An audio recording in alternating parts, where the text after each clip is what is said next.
What's good, kings and queens? I hope everyone's doing alright. This week's video is on the current undefeated champions in boxing coming into the year 2024. Pretty straightforward with the title. With that being said, let's start the video.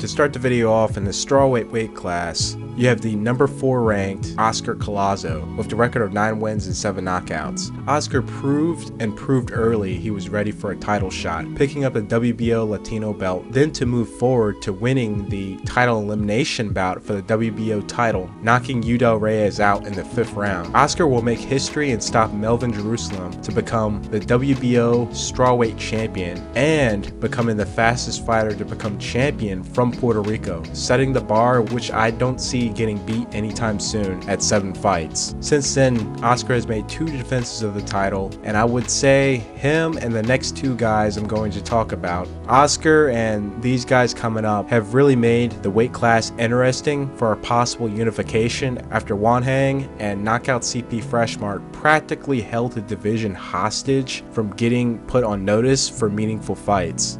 Genjiro Shigeoka, with the record of 10 wins and 8 knockouts. His pro debut put me on back in 2018. I had him on my radar for what's to come in his career. Incredible speed, combination punching, and power. He did have some holes in his defense, but you might as well suck that up to inexperience fighting grown guys that are ranked regionally and in the world rankings, all when this guy is 18 years old. At 19, he will capture the WBO Asian Pacific title, and before he can do anything to get into world title contention, the pandemic happened, and from 2019 till 2021, we would not see him back in the ring. He will make one last defense of the WBO Asian title before vacating it because his brother Udai was also ranked as well, which Udai fought for his brother's vacant title. Genjiro would then capture the Japanese strawweight title. As mentioned in many videos like in the series Hajime no Ippo, this is a very important and treasured title. After one defense, Genjiro, now in line for a world title, will vacate it just for his brother Udai to fight for the vacant title. Genjiro was up against Daniel Valenderes for the IBF title. A clash of heads happened, and by the time Genjiro was starting to get warmed up, the fight ended and it was made a no contest. Unfortunately, in Genjiro's next fight, which it's not a rematch, he has to face Rene Marquardo for the IBF interim title. He knocks out Rene in the 9th round to earn his rematch.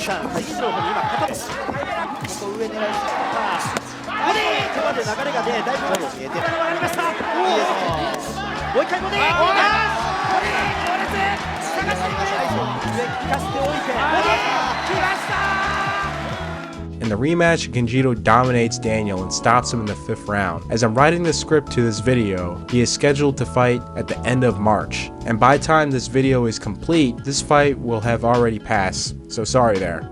Udai is the brother of Genjiro. Like his brother, he's fast, sharp puncher. Only difference, Udai is 3 inches taller and has a longer reach. The 2 brothers will be moved rather quickly. As stated, Udai will pick up Genjiro's vacant WBO Asian Pacific title and Japanese title. He would actually have a rough go in his first fight for the WBO Pacific title, edging Tsubasa Koura by majority decision. After 2 regional title fights, he would find himself fighting Wilfredo Mendez for the WBC interim title. He would knock Mendez out in the 7th round. He would then fight number 2 ranked WBC champion, the 40-1 Pechnami CP Freshmart in his 7th pro bout. Udai will win by a landslide on the scorecards to capture the WBC title. He is also currently fighting on the same day as his brother Genjiro. He is up against former champion Melvin Jerusalem. So we'll see how that goes because Melvin is a really tough guy. WBA champion knockout CP Freshmart. I can't believe in 2024 I'm still talking about this guy.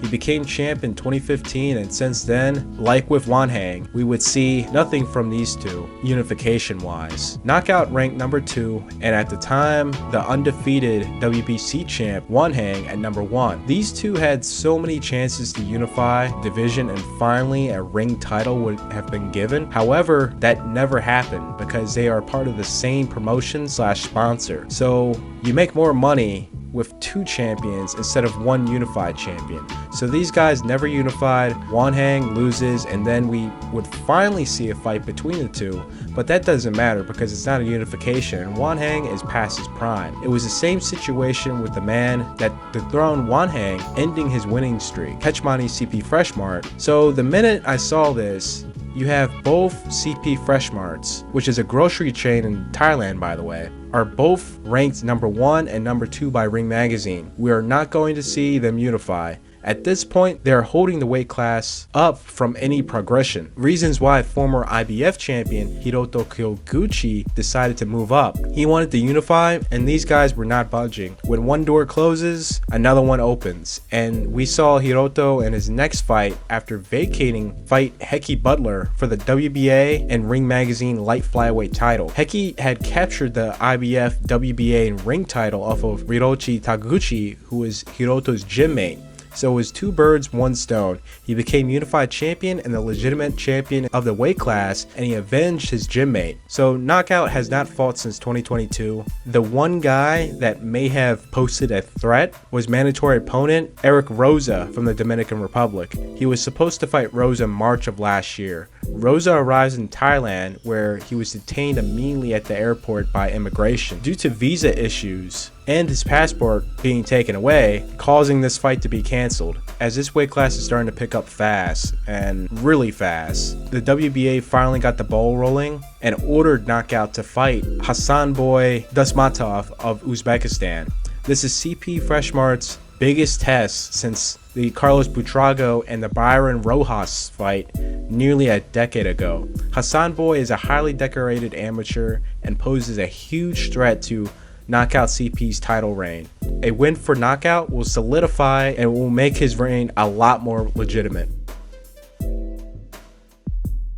At Flyweight, Jesse Reigns is the only undefeated champ, sitting at 19 wins, 12 knockouts. He's a 2-division champion, moved up to Super Flyweight to capture the WBC title. However, 2 defenses later, he would move back down and capture the Flyweight title. At the end of the year in 2023, he unified against Sonny Edwards for the WBO title. This was a bit weird because Bam and Sonny was not for the ring title. Bam is ranked number 4 and Sonny was ranked number 1. There was a bit of an outrage where Ring had to make a statement and clarify their decision, which that's reasonable. What is not reasonable is the new rankings, because Bam is now at number 1 and Sonny is at number 2 and Martinez is at number 3. Bam wanted the ring title and possibly become undisputed. If he wants to become ring champion due to these screwed up rankings, he'll have to fight Sonny again unless he gets a special approval that his fight with Martinez will be for the ring. When Joshua, who was number 1, lost to Ruiz, he was demoted to number 4 in the rankings. After the Ruiz rematch, he was back at number 3.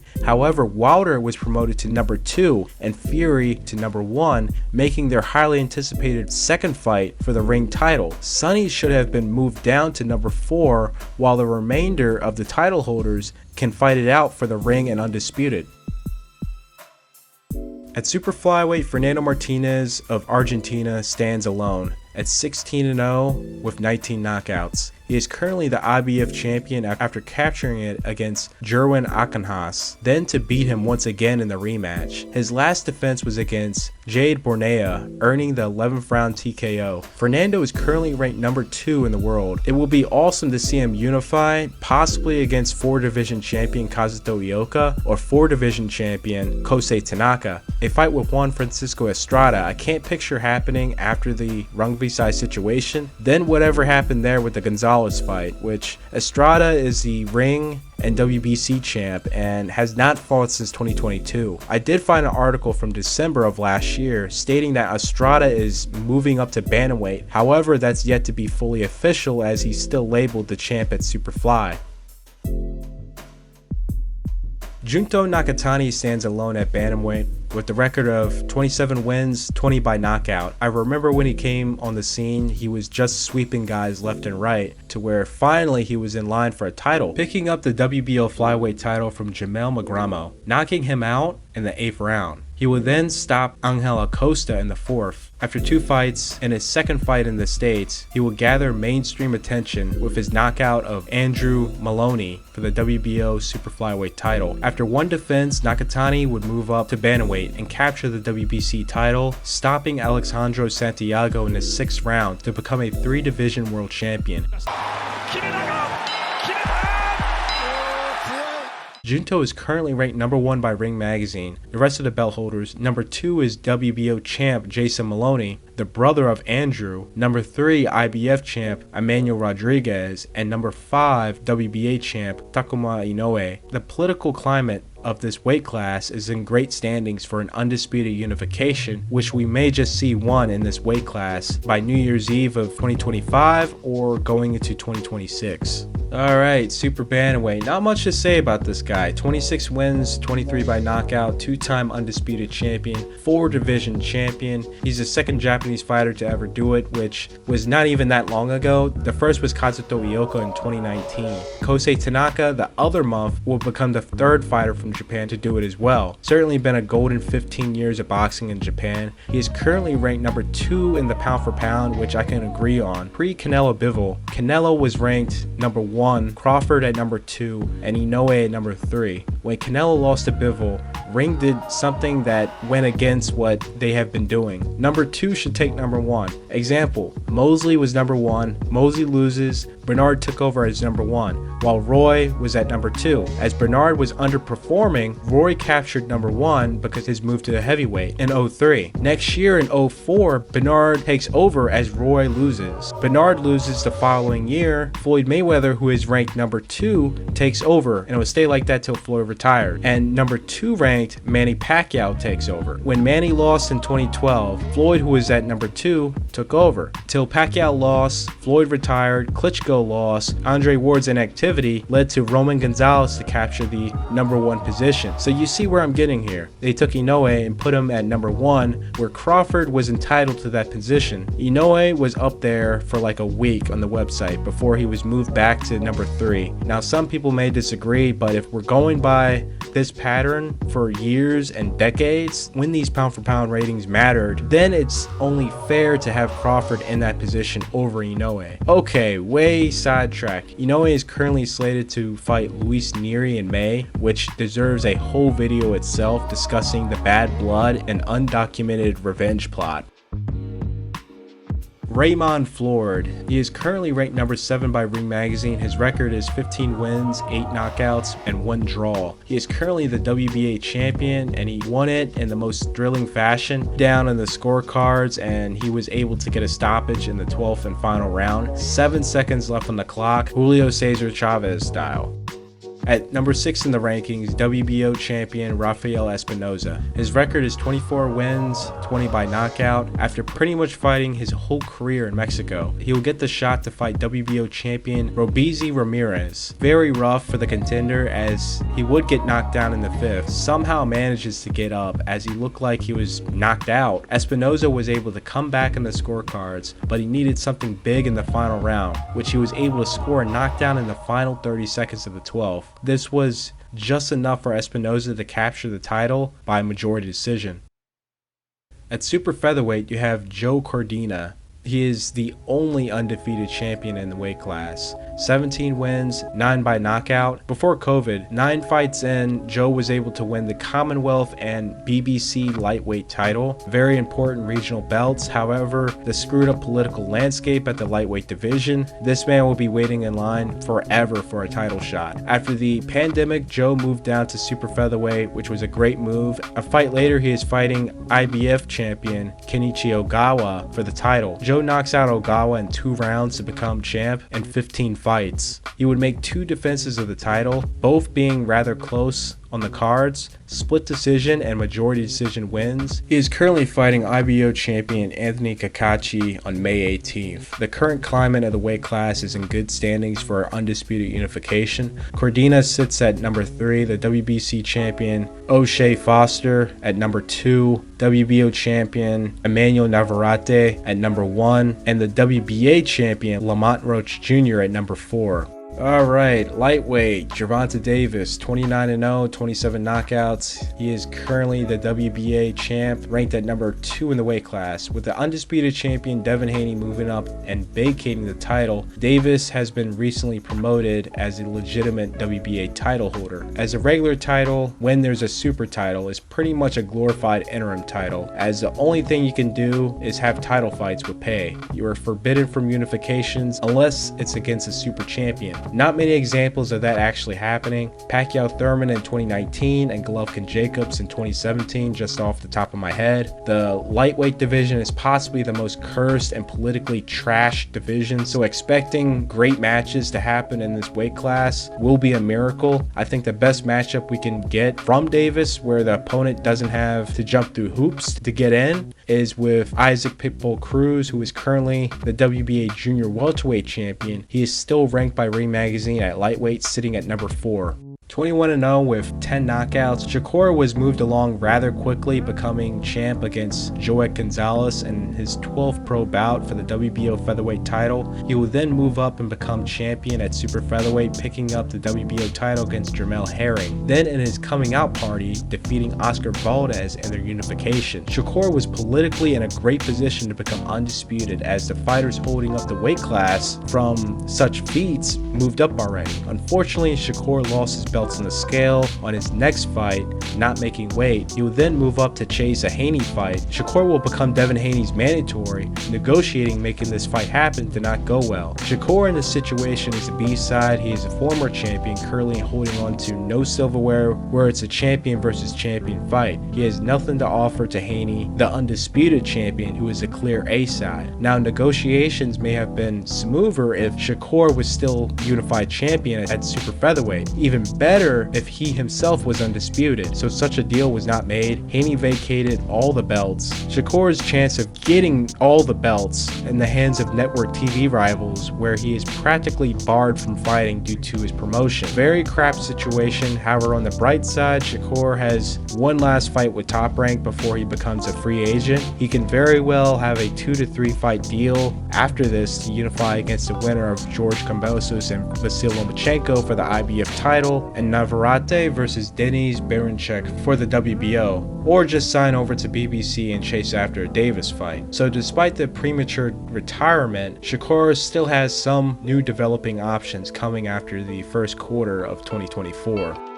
31-0 with 15 knockouts, Haney is the former undisputed lightweight champion. He is coming off a big win against Regis Prograis for the WBC junior welterweight title. He's currently ranked number 1 by Ring Magazine, just below the Ring and WBO champion Teofimo Lopez, which that is certainly the fight to see, since I believe Matias is now with PBC and the newly crowned WBA champion Pitbull Cruz is also with PBC. The most realistic matchup to be made is the Teofimo fight. That's if he gets past Ryan Garcia on the 20th of April.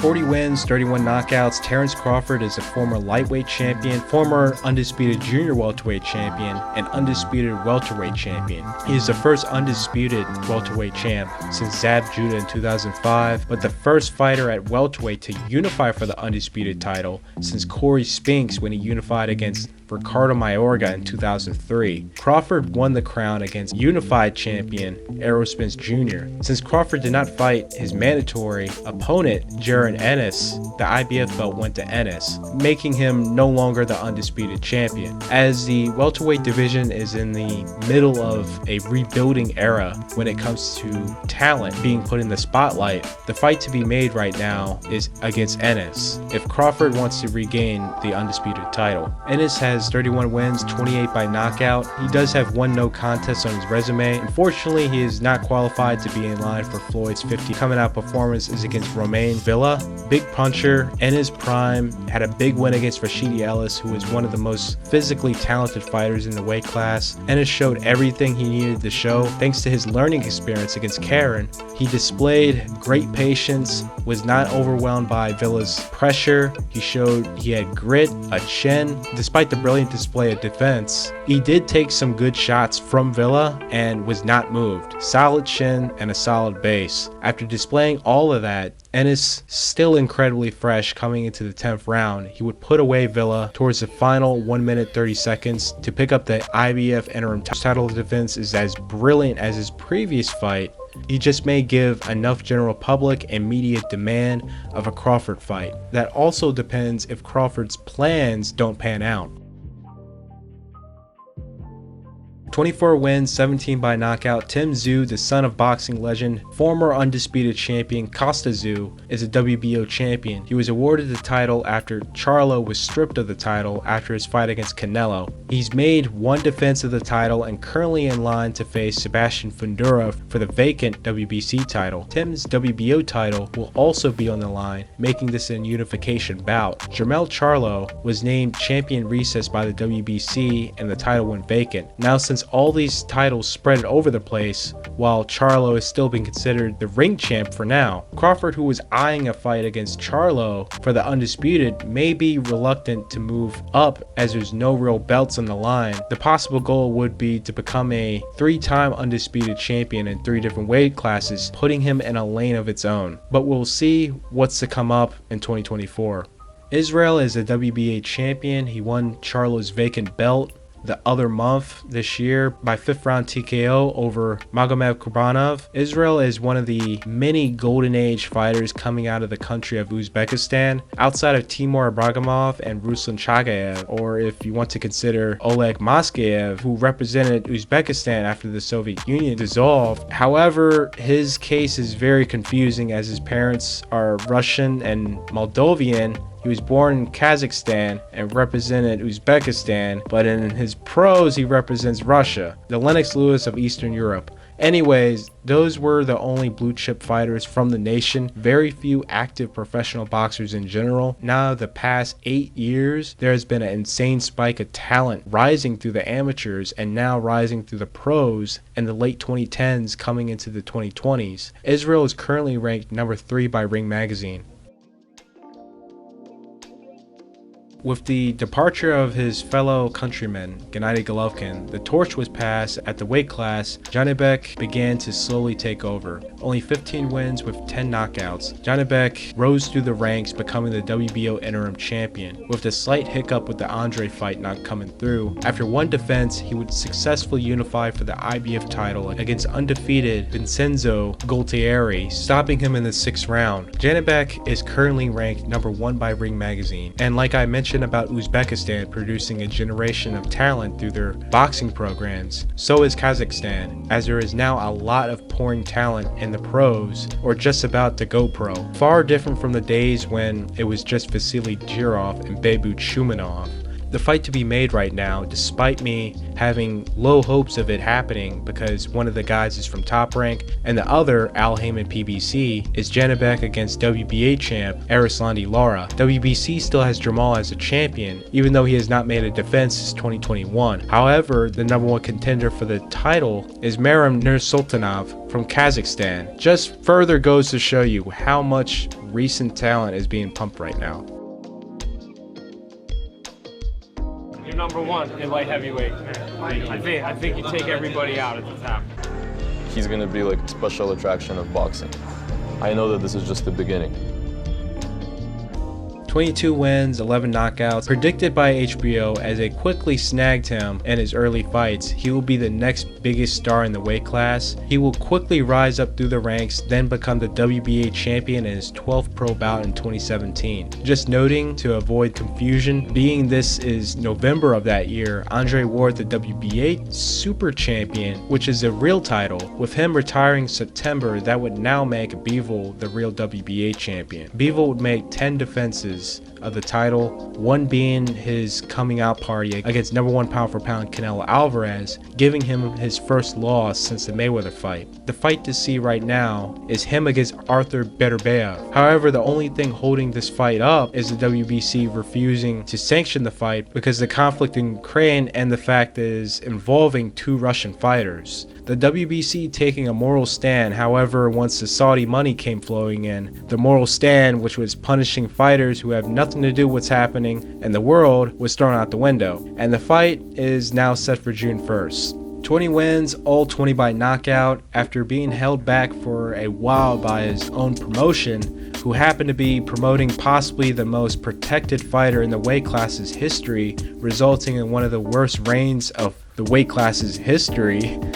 Beiderbiev was signed to a new promotion, and the man bloomed and bloomed fast, becoming IBF champion almost immediately after signing, then to unify for the lineal and WBC title. Since Adonis Stevenson was stripped of the ring title, for most deservingly for a laundry list of reasons, Alexander never received the title, but since he beat the guy that beat the guy that beat the guy, by lineage, he is the lineal champion. After 2 defenses, Arthur unified for the WBO title against Joe Smith Jr., stopping him in the second round. After being barred by the WBC, he cannot unify against Bivol for the undisputed title. Arthur has made 2 more defenses of his belt. Like stated earlier, he is finally slated to fight Bivol June 1st of this year. At Cruiserweight, you have 27 wins, 18 by knockout. Arsène Golomarian of France. Not that many chants from France these days. Arsène won the WBA regular title in 2018, which I mentioned earlier about the WBA title. This was not the real one, since Alexander Usyk was the undisputed champion. However, the following year, in 2019, Arsène will become the super champion after Usyk had planned for his move up to heavyweight. He will go on to make 2 defenses of the super title before being matched up against former light heavyweight champion Gilberto Ramirez. Arsène is ranked number 4 by Ring Magazine. 24 wins, 19 by knockout. Jai is the man in the cruiserweight class. He is currently the Ring Magazine champion. He won it after defeating IBF champion Maris Bradis in 2022. Jai was stripped of the IBF title last year, however he still remains a legitimate champ in the weight class as he holds the ring. He's currently scheduled to possibly win back his IBF title as he will be fighting his rival Bradis in a rematch for the belt on May 18th. Too far. Oh, big shot! Single shot.